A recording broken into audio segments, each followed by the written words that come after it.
que hemos visto el día de hoy, la salvación tiene un efecto demostrable en su vida. La salvación se tiene que evidenciar. La salvación lleva frutos. Entonces, echemos a un costado aquellos mensajes que nos dicen, si Jesús viene a mi corazón, entonces me quiere así tal como soy. Me creó así y así voy a morir. Renegón y renegón voy a morir. O de repente ladrón y ladrón voy a morir. Mentiroso y mentiroso voy a... No, hay un ejercicio al cual Él nos invita, ¿verdad? Ese ejercicio, recordemos, se llama santidad. La santidad básicamente es producto de la salvación. Toda persona que ha sido salvada por Cristo entra a este proceso de santidad y es imposible entonces que una persona que ha sido transformada por Cristo no evidencie frutos en su vida, así sean pequeñas. O así te estás frustrando, es que no veo frutos. Tranquilo, esos frutos se van a evidenciar tarde que temprano. Porque ¿qué padre que pide a su hijo o que su hijo le pide pan, le da piedra? O le da serpientes cuando le pide alguna cosa que comer. No, aún más nuestro Dios. Que nosotros somos sus hijos cuando le pedimos a Él que Él pueda transformar, cambiar nuestra vida, cambiar nuestro carácter, nuestro corazón, ayudarnos a perdonar. ¿Tú crees que Él no nos va a proveer la capacidad de hacerlo? Yo estoy completamente seguro que sí. Y los millones y millones de personas que viven y que han vivido también han evidenciado una transformación en sus vidas. Y estas transformaciones, mis estimados, ¿sabes qué es lo que más me apasiona? Que estas transformaciones que Cristo hace en el corazón del hombre se evidencian en familias transformadas, se evidencian en sociedades transformadas, se evidencian en una lucha por la libertad, ¿verdad? Se evidencian en una lucha por el amor, por la paz. Se evidencian en cada una de estas cosas por la lucha, aún a costa de nuestra vida, por la vida, la libertad, la familia. Se evidencian básicamente de esta manera. Y esta pasión que Cristo pone en nosotros nos lleva justamente a defender aquello que el mundo cree que ya no puede ser defendido. Y vaya que sí lo es. Entonces, dice la Biblia, para entrar un poco en contexto, capítulo 7. ¿Acaso ignoráis, hermanos? Dice ¿acaso ignoráis, hermanos, pues hablo como los que conocen la ley, que la ley se enseñorea del hombre entre tanto que éste vive? Porque la mujer, dice, casada está sujeta por la ley al marido mientras éste vive, pero si el marido muere, ella queda libre de la ley del marido, así que si en vida del marido se uniere a otro varón, dice, será llamada adúltera, pero si su marido muriere, es libre de esa ley, de tal manera que si se uniere a otro marido, no será adúltera. Así también vosotros, hermanos míos, habéis muerto a la ley mediante el cuerpo de Cristo, para que seáis de otro, del que resucitó de los muertos, a fin de que llevemos fruto para Dios. Porque mientras estábamos en la carne, las pasiones pecaminosas que eran por la ley obraban en nuestros miembros llevando fruto para muerte. Pero ahora estamos libres de la ley por haber muerto para aquella en que estábamos sujetos, de modo que sirvamos bajo el régimen nuevo del Espíritu y no bajo el régimen viejo de la letra. Esto es lo que estudiamos el capítulo anterior. En resumen, hemos sido librados de la ley, ahora digamos de una condenación a muerte, ahora para que nosotros sirvamos a Dios, hagamos ese ejercicio ya en el nuevo régimen del Espíritu y ya no en el régimen viejo de la letra, en el que simplemente se traduce como religiosidad. Amén, o legalismo como tal. Lo que continúa de aquí en adelante es lo que vamos a ir viendo el día de hoy. Versículo 7 dice, ¿qué diremos pues? ¿La ley es pecado? En ninguna manera. Pero yo no conocía el pecado sino por la ley, porque tampoco conociera la codicia si la ley no dijera no codiciarás. Versículo 8, mas el pecado tomando ocasión por el mandamiento produjo en mí toda codicia. Porque sin la ley el pecado está muerto. Y yo sin la ley viví en un tiempo, pero venido el mandamiento, el pecado revivió y yo morí. Y hallé que el mismo mandamiento que era para vida, a mí me resultó para muerte. Porque el pecado tomando ocasión por el mandamiento me engañó y por él me mató. De manera que la ley a la verdad es santa, el mandamiento santo, justo y bueno. Luego lo que es bueno vino a ser muerte para mí en ninguna manera, sino que el pecado, para mostrarse pecado, produjo en mí, dice, la muerte por medio de lo que es bueno, a fin de que por el mandamiento el pecado llegase a ser sobremanera pecaminoso. minoso. Pareciera un tanto confuso, un tanto de repente una especie de trabalengua por la forma en cómo hablo de repente un poco apresurado y me perdonan por eso, pero realmente tiene mucho significado y lo vamos a ir desagregando poco a poco. Lo primero que nos dice acá es, se hace una primera cuestión y al cual tú y yo deberíamos de resolverlo al instante. ¿Qué pues diremos? ¿La ley es pecado? ¿Cómo podemos decir que lo que Dios ha creado es pecado? Lo que Dios ha hecho y es santo y puro. Hemos visto en el Salmos 19:7, ¿verdad? La ley de Jehová es perfecta. ¿Cómo algo perfecto va a ser pecado? Entonces, megenoito, es lo que dice Pablo. Absolutamente no, en ninguna manera. Pablo usa esta palabra en varias ocasiones para decir, no, ¿cómo se te ocurre pensar aquella barbaridad? Es una afirmación que tiene pasión por decirte, no te atrevas a pensar de esa manera. No te creas que eso significa. ¿Qué diremos pues? ¿La ley es pecado? No y no. Y debido a lo que Pablo ha declarado hace un momento acerca de la ley, que nosotros somos librados, ¿verdad?, de la condenación de la ley, imagínate a los judíos. Los judíos todo el tiempo de su vida viviendo, practicando la ley de la forma en como ellos creían, haciendo sus rituales, ordenanzas, es decir, vivir una vida dentro de prácticas rituales básicamente, legalistas, religiosas, y ellos creían que ese estilo de vida es lo que les acercaba a Dios. Pero craso error. La interpretación que ellos habían dado acerca del objetivo de la ley había sido incorrecta. La ley, en pocas palabras, estimados hermanos, y esto es para todos, lo que la ley hace es declararnos culpables. No es que nos diga, pues, porque me cumplan, es decir, ustedes van a ser cercanos a Dios. No, lo que vengo a decir, y al ponerte todo el régimen de la ley, y cuando tú veas la ley, no es para que digas, mira, yo se puedo cumplir esto, puedo cumplir, resulta que puedo cumplir todo. No, cuando nosotros somos, digamos, contemplados o miramos la ley, lo que nos damos cuenta es que es imposible que el ser humano pueda cumplir a cabalidad esta ley, porque esta ley pierde su efecto, digamos, de salvación en el momento en que quebrantamos algo de esa ley. Y la pregunta sería para toda la humanidad, ¿qué ser humano sobre la faz de la tierra no ha quebrantado por lo menos un ápice o un ítem de la ley, de lo que la ley significa de Dios? Y lo que la ley nos dice a toda la humanidad es que son declarados culpables. Esa es la sentencia que la ley nos dice. Es por eso que tiene un efecto mortal sobre nosotros, porque nos dice que somos culpables. Amén. Entonces, y es una pregunta legítima que cualquier persona se haría con respecto a la ley. Mira lo que dices Pablo, que la ley, vamos a ser librados de la esclavitud de la ley. ¿Significa entonces que la ley es mala? No. Entonces, ¿en qué sentido es la ley, digamos, teniendo esta potencia sobre el ser humano? Vamos a ver algunas de estas cosas. Por ejemplo, la ley juzga y condena a los hombres. La ley juzga y condena a los hombres. Romanos 2:12 dice, pues todos los que han pecado sin la ley también perecerán, y todos los que han pecado bajo la ley, por la ley serán juzgados. Es decir, ¿verdad? Hay una actitud que los hombres tienen con respecto a la ley. Número 2, la ley y los ritos, las prácticas religiosas no hacen cristiano a una persona. No. Ninguno de estos cumplimientos, ni por ayunar, ni por orar, te convierte en un cristiano. ¿Qué? Claro. Nada de eso te va a convertir en un cristiano, porque la Biblia nos dice, nos da el método correcto para que nosotros nos convirtamos en cristianos. ¿Cuál es el método? Es venir a los pies de Cristo, arrepentirnos delante de Él y que Él se convierta en nuestro Señor y Salvador. Es decir, hay un arrepentimiento genuino, hay una muerte espiritual, digamos, de lo que yo era antes para un resucitar en Cristo. Es entregar mi vida completa al servicio de Él.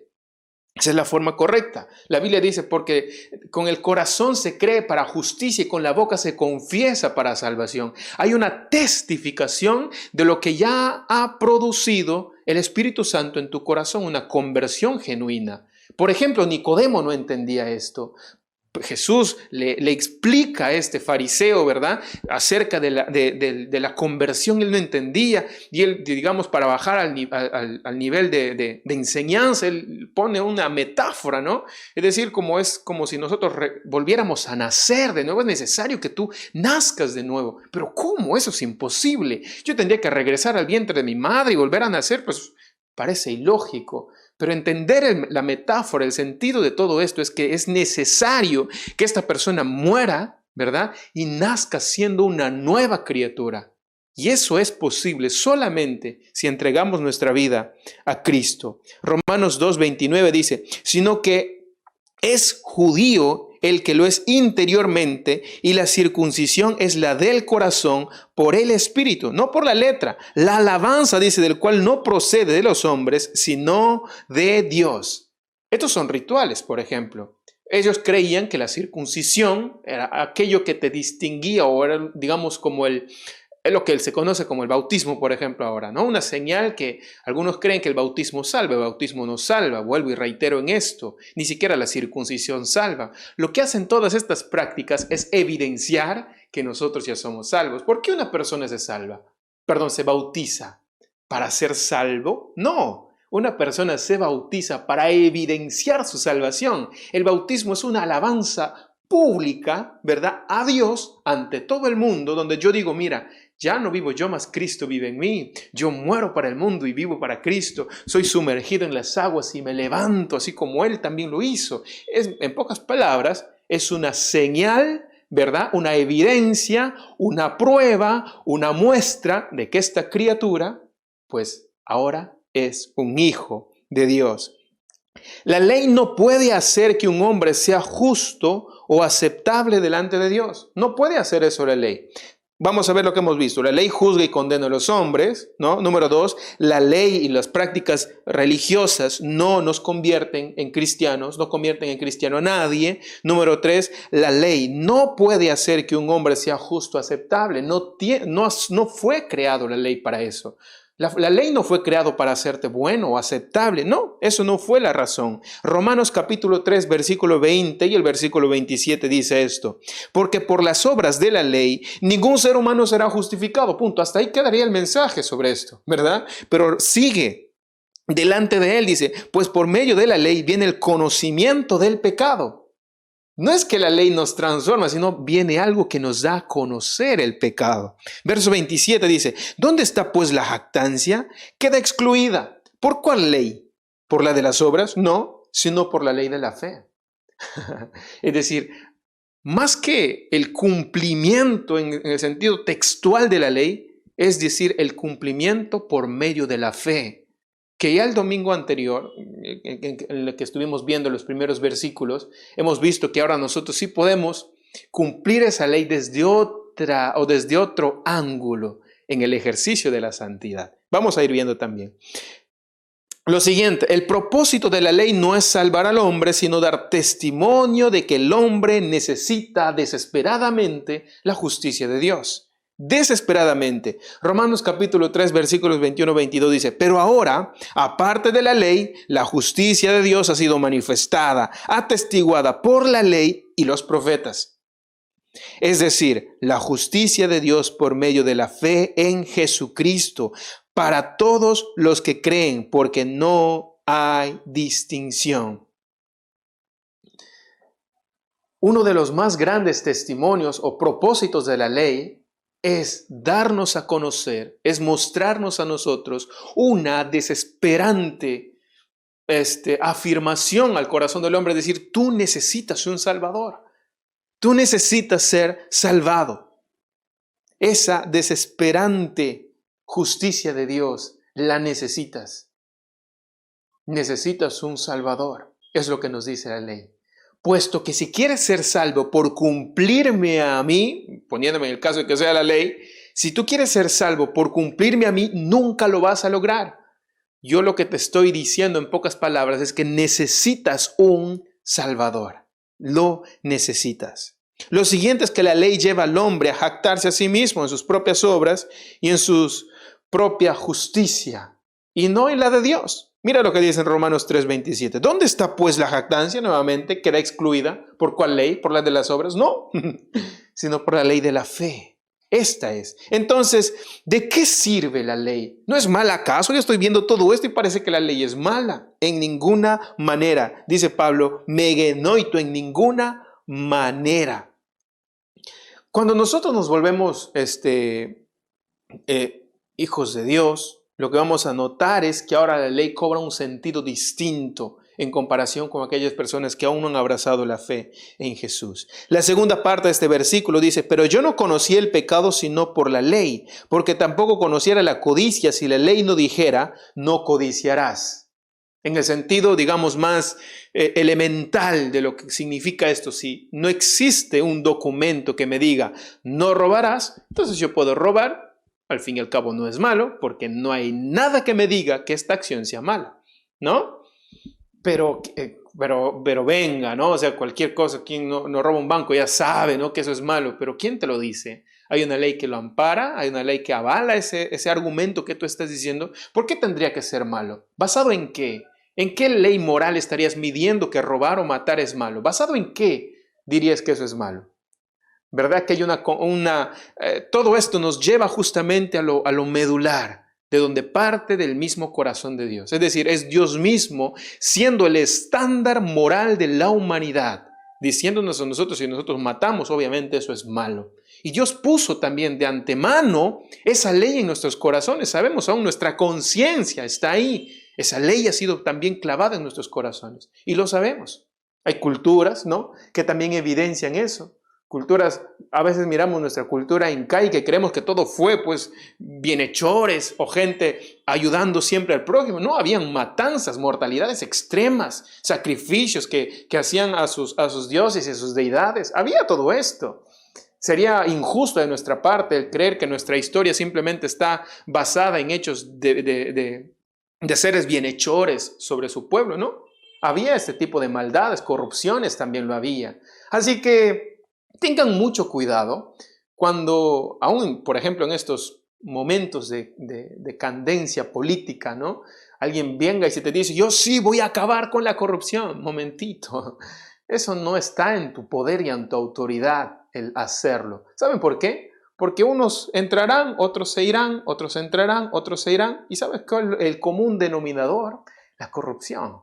Dime qué país sobre el mundo, sobre la faz de la tierra, en todo este año, en todo este tiempo de historia de la humanidad que tenemos, ha existido un solo gobernante que no haya caído en corrupción. Uno solo. Ni siquiera el propio Salomón o el propio sabio Salomón. Ni siquiera él. Uno solo que no haya pecado. Ni siquiera uno solo. Así que ten mucho cuidado con esas falsas esperanzas que te transmiten estos candidatos.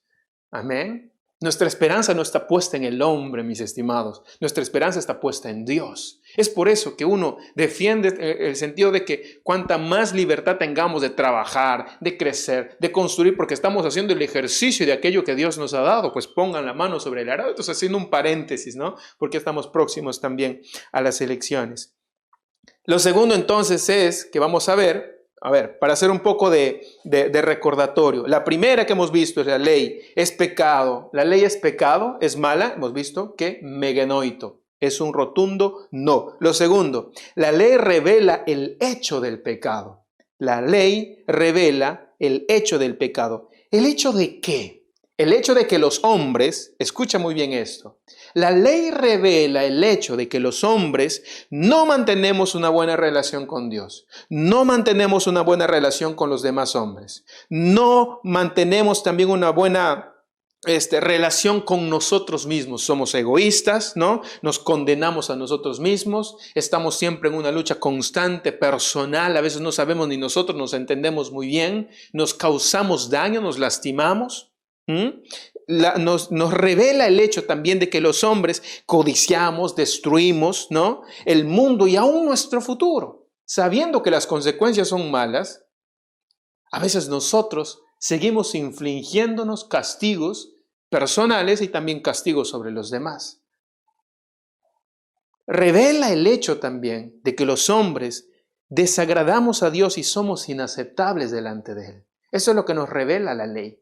El hecho de que no tenemos una buena relación con Dios, El hecho de que no tenemos una buena relación con los demás hombres, nuestros semejantes. El hecho de que aún no tenemos una buena relación con nosotros mismos. Somos egoístas, avaros y una serie de cosas. Nos revela aún el hecho de que nos gusta destruir, aún sabiendo las consecuencias, estamos nosotros ahí, dale y dale y dale, sabiendo que nos vamos a lastimar. Y nos revela el hecho de que somos inaceptables delante de Dios, puesto que somos pecadores. Porque Dios es santo, Dios es puro, Dios es perfecto.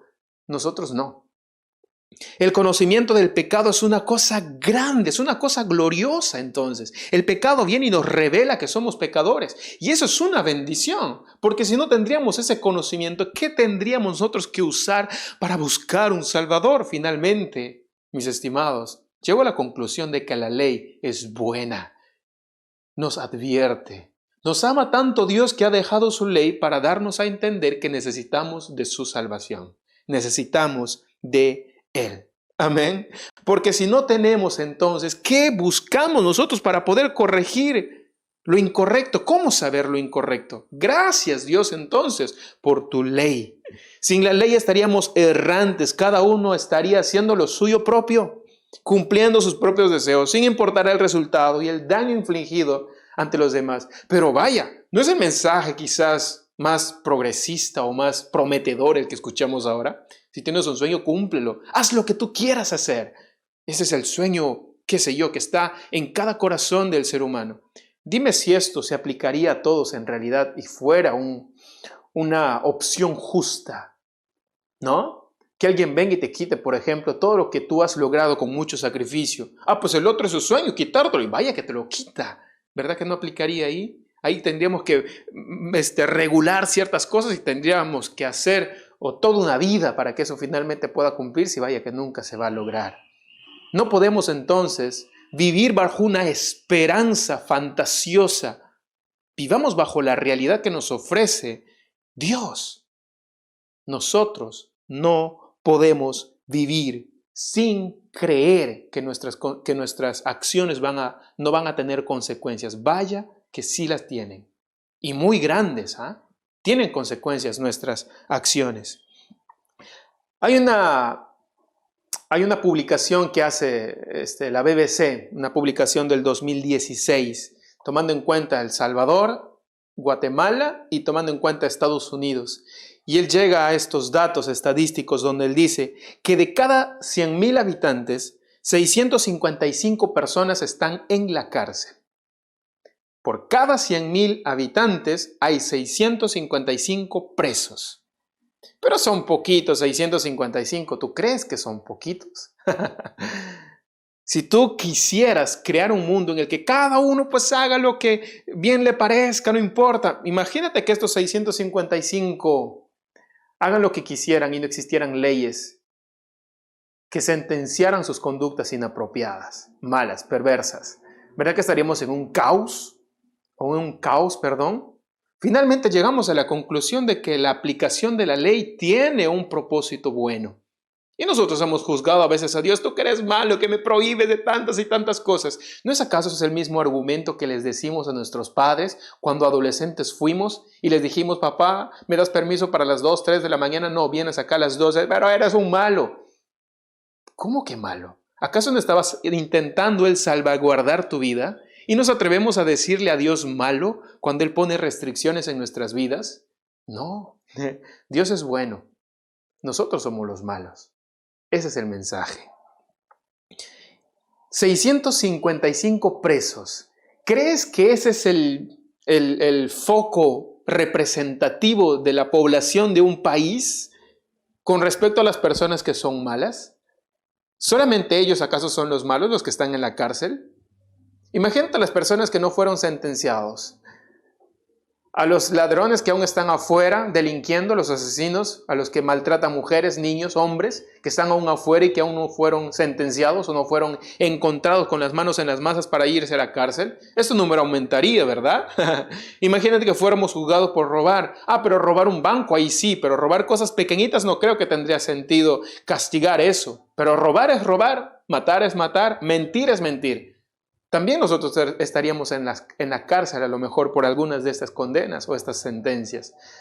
Me dejo entender. A veces nosotros medimos nuestra perfección, ¿no?, con el peor. Ah, mira, como él es peor, entonces yo, vaya que sí soy mucho mejor. La forma en cómo debemos de medirnos es con el estándar moral de Dios. Y ese estándar moral, mis estimados hermanos, es su ley. Y su ley dice que nosotros debemos de ser perfectos. ¿Y quién es perfecto? Nadie. Entonces soy malo, soy un pecador y necesito de un Salvador. Por eso es que la ley revela el hecho del pecado. La ley, en pocas palabras, despierta al hombre en cuanto a 3 hechos respecto al pecado. Si gustas, puedes anotar esto también. El pecado realmente existe. La ley nos dice, el pecado realmente existe. Número 2, el hombre es sin duda un pecador. Tú eres un pecador, es lo que nos dice la ley. Y número 3, el hombre es por naturaleza un pecador. Es decir, nosotros hemos sido o estamos formados, o nuestra naturaleza, así como el árbol de mangos da mangos, el árbol de paltas da paltas, el ser humano, como es un pecador, peca. Esa es nuestra naturaleza. En pocas palabras, estamos indefensos, no tenemos salida, no tenemos solución a este problema, a menos que descubramos la verdad. Y esa verdad es Jesucristo. Por eso la Biblia cobra mayor sentido cuando entendemos estos principios, ¿no? Y escuchamos un versículo bíblico que dice: el único camino, verdad y vida es Jesucristo. Entonces entendemos, ya no ponemos nuestra confianza en los hombres o en los santos que vivieron, sino solamente en la persona de Jesucristo, porque todos los hombres que vivieron en este mundo son hombres al fin y al cabo, que murieron, ¿verdad? Están formando parte ahora ya del cosmos como tal, micropartículas que se han desintegrado, ¿no? Somos así, tenemos finitud, tenemos límite en esta vida. Pero hay algo que trasciende y ese es el espíritu al cual Dios le presta tanto interés para que nuestra eternidad no la pasemos en el infierno, sino la pasemos en aquello que Él fue a preparar para nosotros, en un lugar que Él nos dice que se llama cielo. Lo tercero que vamos a ver acá es el versículo 8 y dice: mas el pecado, tomando ocasión por el mandamiento, produjo en mí, dice, toda codicia, porque sin la ley el pecado está muerto. La ley da al pecado la oportunidad de manifestarse obrando en toda clase de mal. ¿Cómo así? La ley produce pecado en mí. Pastor, ¿no es que me dijiste que la ley es buena? ¿Cómo es que termina produciendo pecado en mí? Veamos esto. Hay cosas claves que dicen acá. Tomando ocasión. Dicen, lo pueden leer, tomando ocasión, dice. Se puede traducir también como tomando oportunidad de, es decir, aprovechándose de la ley. En pocas palabras, el pecado lo que hace es usar la ley, ¿para qué? Para producir en mí todo tipo de males. Es decir, el pecado usa la ley. El pecado está dentro del hombre, no dentro de la ley. No es que la ley en sí produzca como tal el pecado, sino el pecado se apropia de la misma ley para que nosotros nazca, se vislumbre todo tipo de males y pesares que un día no creímos que lo cometeríamos. Es la ley entonces la que da al pecado la oportunidad de manifestarse. ¿Ustedes alguna vez se han encontrado con esos deseos prohibidos, no? Dile a alguien que no puede hacerlo y lo tendrás en 1, 2, 3 o un año haciéndolo. Porque hay una necesidad en el ser humano de querer hacer lo prohibido. Una oposición a lo bueno, a lo santo, a lo agradable, a lo ordenado. Hay una especie de insatisfacción cuando no lo hacemos. Dios nos da ordenanzas, nosotros queremos desordenar esas ordenanzas. Y eso es un principio que aplica porque esa es nuestra naturaleza. Hay un fuerte impulso apasionado, inflamado por querer hacer lo prohibido. Es el hombre también el que toma y hace el mal uso de la ley. Es el hombre el que toma y hace mal uso de la ley. No es que la ley sea mala, el hombre hace mal uso de ella. Es decir, la ley no viola, en pocas palabras, al hombre. Es el hombre quien termina violando la ley. ¿ok? Y la ley no toma al hombre y le obliga a pecar. No, no, no. Es el hombre quien toma y mal usa la ley. La usamos incorrectamente. Pudiendo usarlo para ser nuestra brújula, nuestra guía. Mire, Dios me dice en su ley que no haga, entonces yo me corrijo, pero lo que hacemos es todo lo contrario. Mal usamos, que nos oponemos a todo lo que Dios nos ha dado en su palabra. En conclusión, la ley no es mala, pero el hombre sí. El hombre sí es malo. Lo siguiente que vamos a ver en el versículo 9 y 10 dice, y yo sin la ley viví en un tiempo. Y yo, sin la ley, vivía en un tiempo, pero venido el mandamiento, el pecado revivió y yo morí. Y hallé que el mismo mandamiento que era para vida, a mí me resultó para muerte. ¿Cómo es esto posible? Ya lo hemos ido describiendo poco a poco. Estoy seguro que hasta esta altura ya le estás entendiendo muy bien estos pasajes, ¿verdad? Que son muy maravillosos. El hombre que conoce la ley, que no conoce la ley, se siente vivo, ¿no? El hombre que no conoce la ley. Les puse el ejemplo anterior. La persona que no sabe que agarrar este celular de mi hermano no es malo, entonces él está tranquilo, lo agarra, lo toma y lo puede hacer suyo, está tranquilo. El que no conoce la ley, en pocas palabras, está vivo. El hombre que conoce la ley de Dios se da cuenta de su condición, que es un pecador malvado y sin esperanza. En pocas palabras, se da cuenta que está muerto. Ahora nos damos cuenta en el sentido de este versículo. El hombre que no tiene ley está vivo o cree estar vivo. Porque no hay una ley que le diga a esta persona que lo que está haciendo está mal. Pero el que tiene la ley de Dios se da cuenta de su condición, que es un pecador malvado y no tiene esperanza. La ley también fue ordenada para dar vida. Más que para traer muerte, la ley, el propósito principal de la ley fue ordenada para dar vida.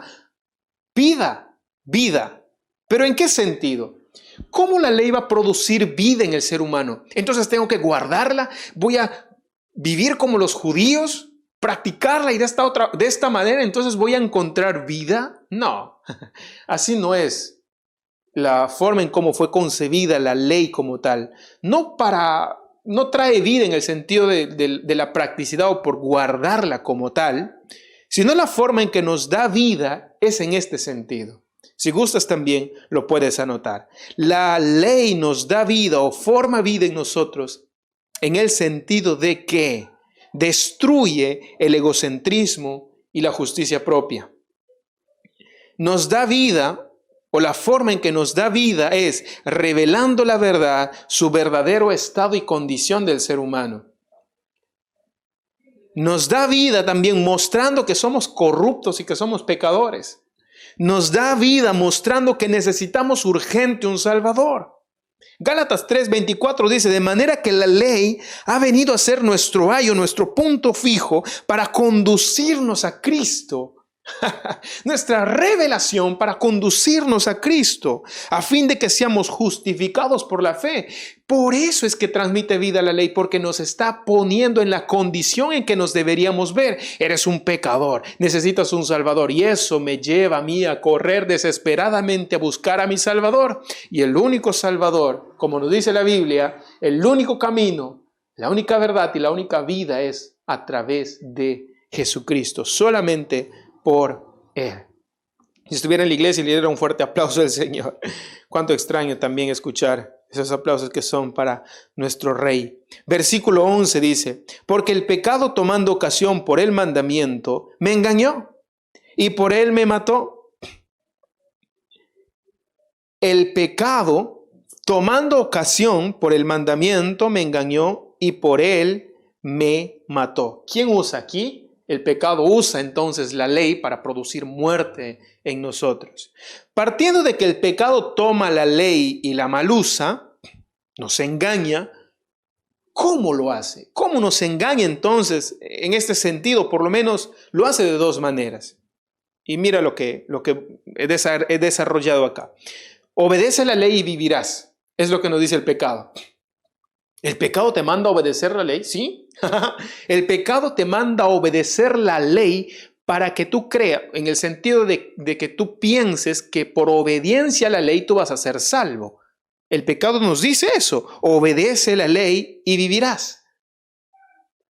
Ese es el engaño que por muchos años, por ejemplo, los judíos han vivido, y el que Pablo, por ejemplo, trata de ordenar. Hemos visto en el capítulo 1, en el capítulo 2, en cómo él desarrolla este argumento. No por cumplir la ley es que nosotros somos salvos, no por ser descendientes de Abraham o por circuncidarte, no por estas prácticas. No, nada de eso te hace salvo, nada de esto te salva, en pocas palabras. Y eso, en pocas palabras, es lo que el pecado nos ha mentido. Él está tranquilo si es que nosotros creemos que vamos a encontrar nuestra salvación cumpliendo la ley, porque él está satisfecho, porque finalmente no estás buscando al Salvador, estás poniendo tu esperanza en ti mismo, porque crees que tienes la capacidad de cumplir con toda la ley.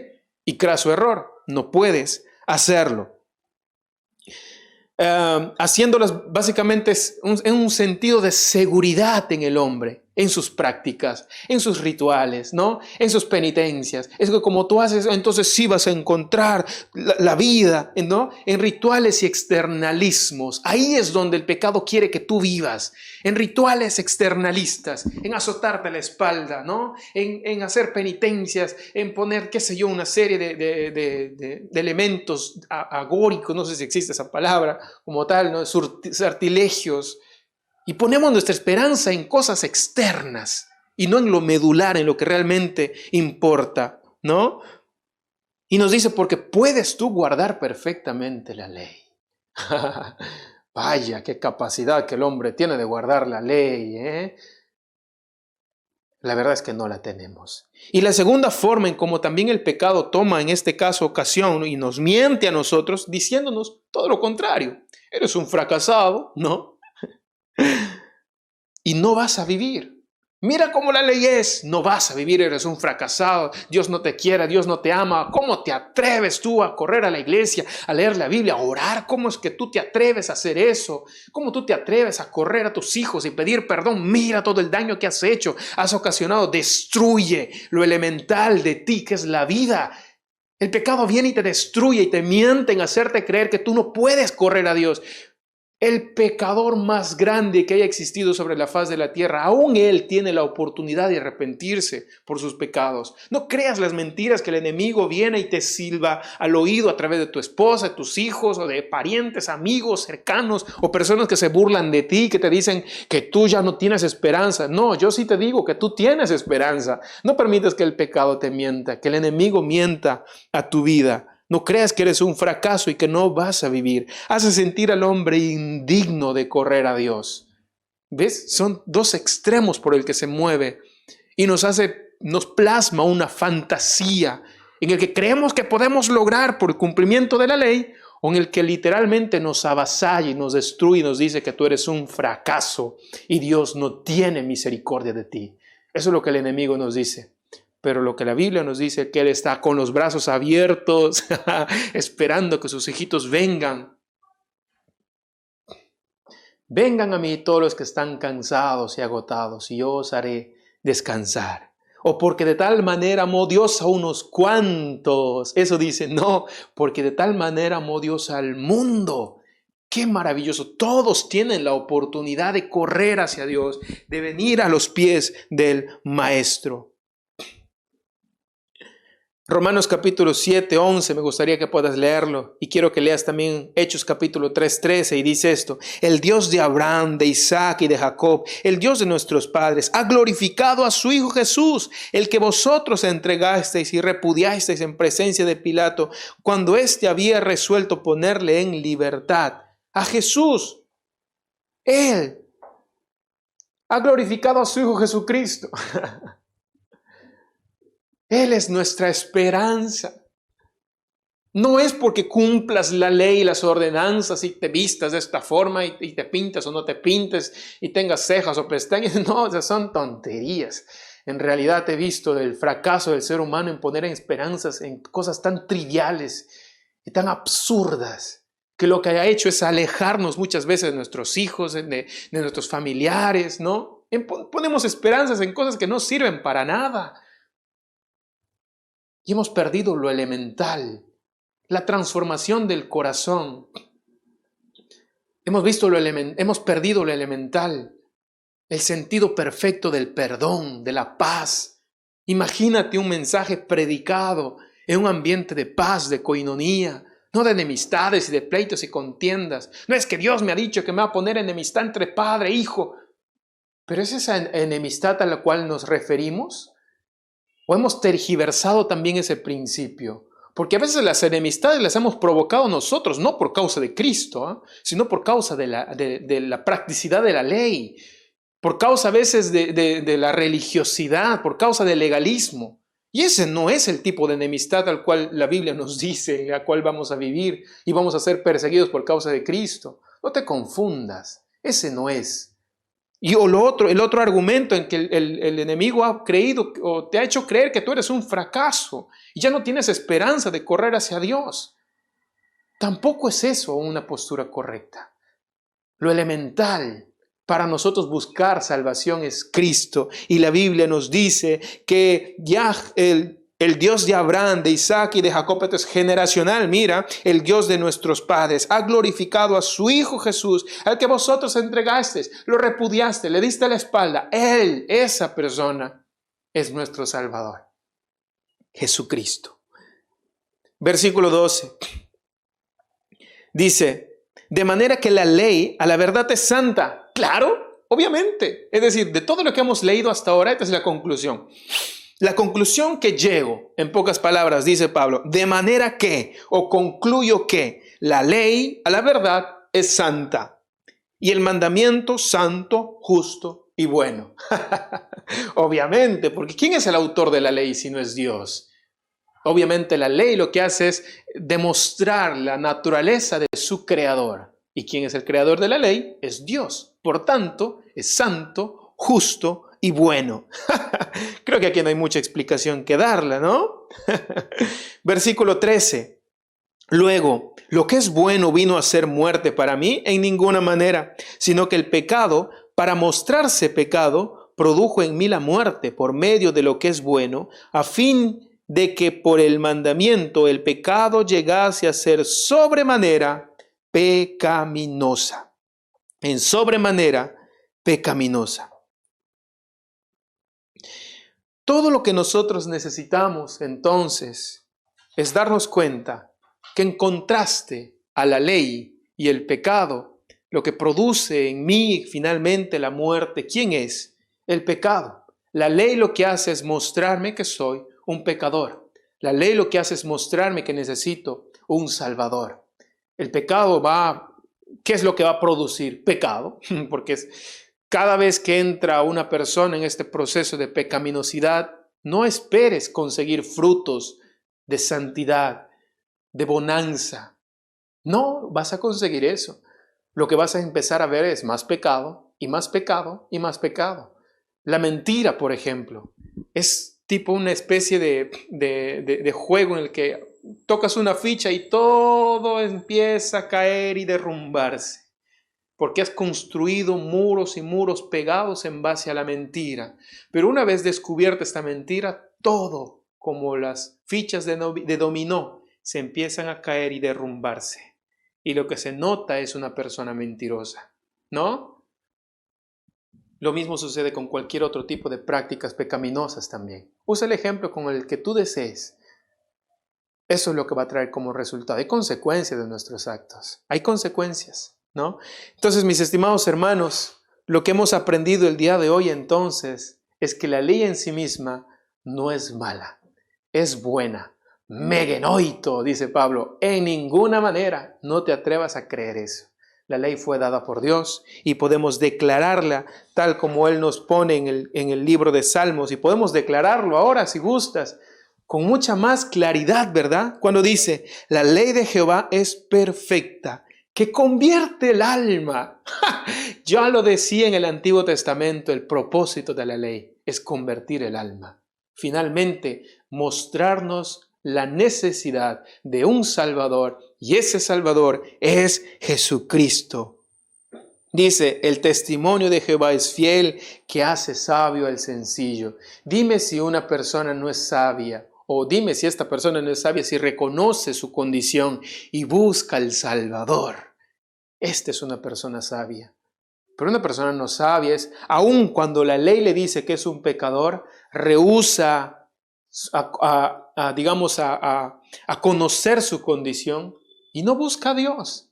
No lo hace porque cree ser dueño de su propia vida, cree ser dueño de sus propios argumentos, pero finalmente cuando creemos ser dueños de nuestras propias vidas, lo que terminamos siendo es ser dueños del pecado. Y el pecado toma ocasión de esa anarquía ante Dios y nos hace cada vez más duros de corazón, más duros. No sé si te has notado, pero cuando pasa el tiempo y tomamos esta actitud anarquista ante Dios, de rebelión ante Dios, cada vez más nos cuesta entender la bondad de Dios. Cada vez más nos cuesta, amar, por ejemplo, principios como los que hemos aprendido el día de hoy. Escuchar a alguien que te comparta acerca de la vida, ¿verdad? Que te comparta acerca de la salvación. Nos cuesta mucho más. Aprovecha este tiempo entonces. Si es el Espíritu Santo en esta hora tocando tu corazón y dándote a entender de que tú necesitas un Salvador, necesitas correr a Cristo. Él es el único camino. Él es el único camino. No hay otro. No hay otro, es solamente Él. Amén. Si tú tomas la decisión de arrepentirte de tus pecados y de correr hacia Jesús, es la mejor decisión que tomaste. Si eso está sucediendo en tu corazón, pues enhorabuena. Algo entonces el Señor ha hecho en esta mañana. Y me gustaría acompañarte en una oración para testificar lo que el Espíritu Santo está haciendo en tu interior. Ora después de mí. Señor Jesús, en esta mañana he escuchado tu palabra y he sido transformado por ti. Creo que soy transformado por ti. Reconozco mi necesidad de un Salvador. Perdóname por creer que en mí, por practicar la ley, puedo ser salvo. O perdóname por creer que era un fracasado y que soy indigno delante de ti. Tú eres capaz de limpiar mis heridas, de coser aún mis vestiduras y de darme un vestido nuevo, de hacerme nacer de nuevo. Tú eres capaz de darme vida y vida en abundancia. Señor Jesús, en esta hora te reconozco como mi Salvador personal y de ahora en adelante eres tú, mi Señor. Ayúdame a vivir para ti, en servicio, en humildad, en santidad, en amor. Todo esto te lo pido en el nombre de Jesús. Amén, amén y amén.